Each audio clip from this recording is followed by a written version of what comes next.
It is about an individual shift in consciousness. It is about an individual decision. It is about crossing a Rubicon, going where one on the individual path has not gone before. As for myself, I would like to fully live before I die. There's a lot of people focusing on the afterlife, and for good reason. Lest we be on the wrong path in life, there could be some afterlife consequences. But I want to fully live before I die.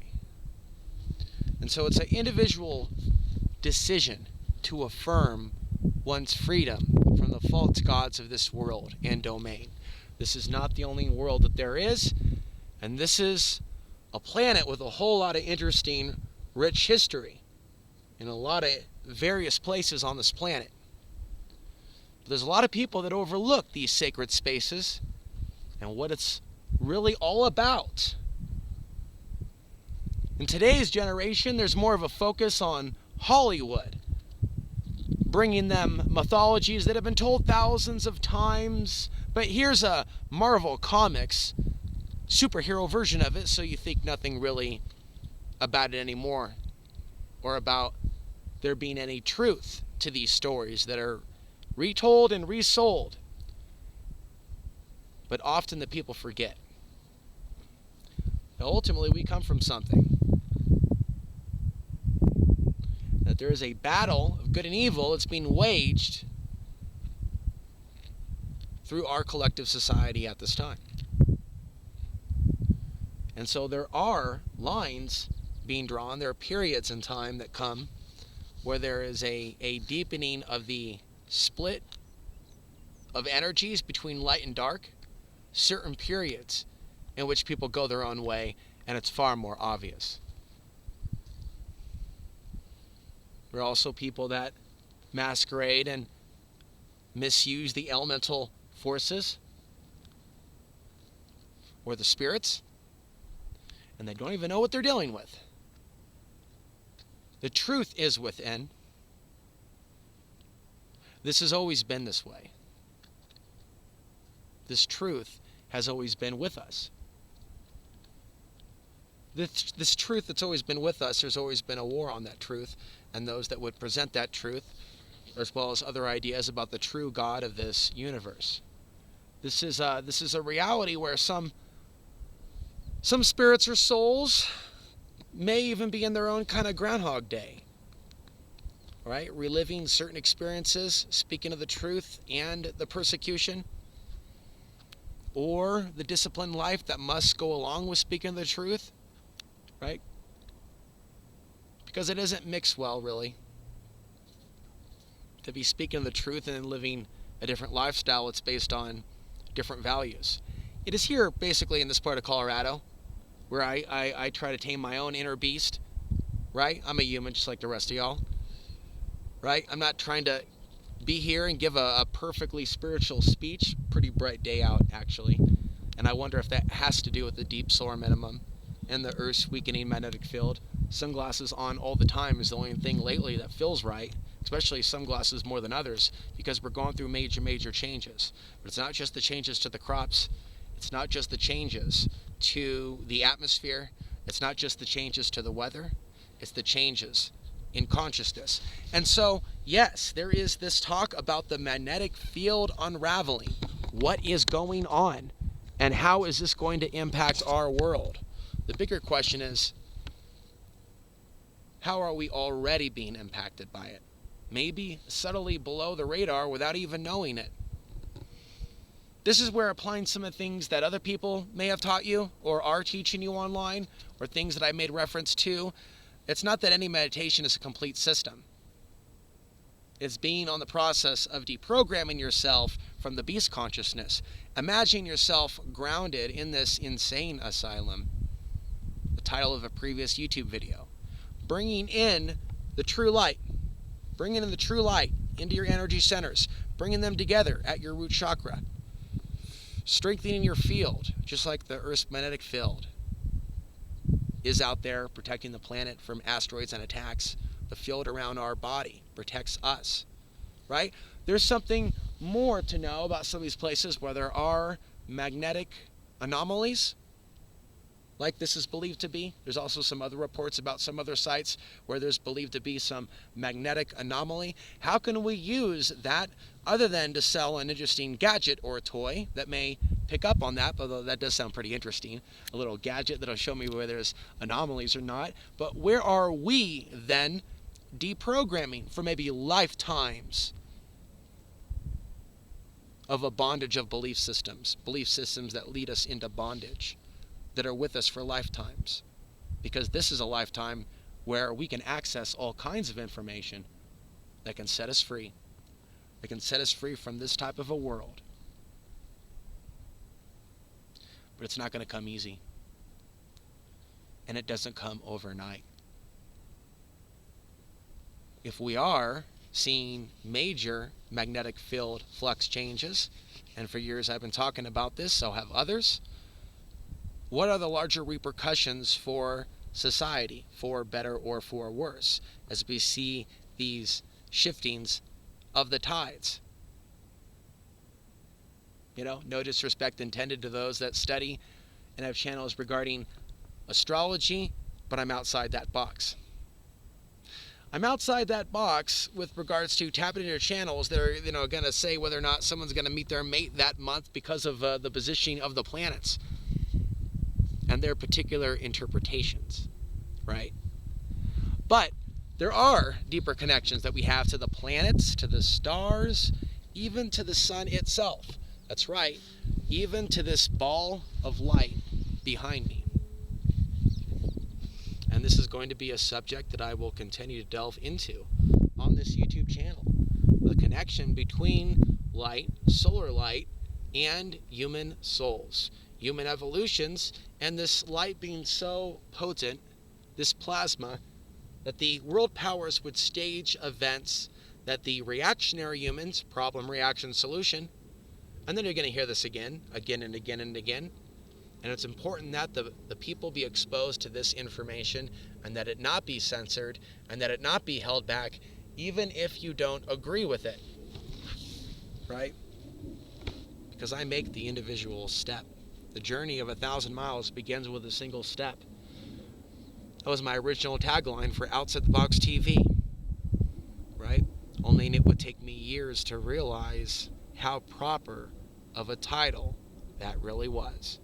It wasn't about trying to come up with something that was marketing or SEO friendly, but something that was an honest description of something that transcended politics and transcended so many different other boxes. There could be a similarity that I may have with other people that may identify with certain keywords or a box, but none of us are truly that finite, only if we allow ourselves to be.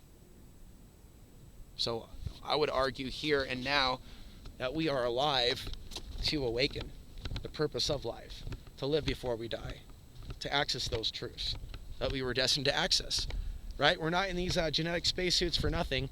We're actually even visiting some of the specific parks that we visit for a specific reason. You might not even have a belief system that tells you why that is. It's important that people attempt to be tapped into their true self, to know why they believe what they believe, right? And to not be led by other people's belief systems.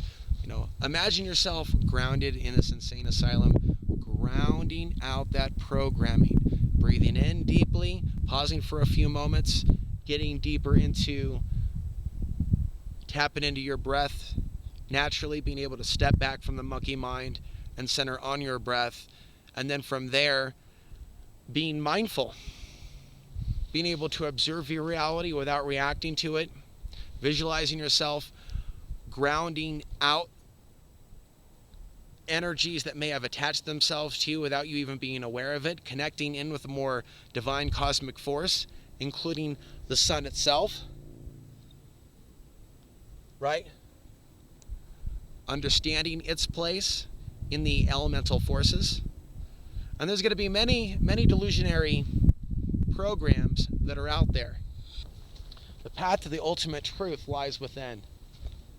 Why is it that we can find this truth, this saying, in so many ancient texts throughout the world? Could it be that this is a truth that's even within human DNA that keeps being reborn time and time again, saying something that goes absolutely contrary to the dominant religions and belief systems of various cultures around the world.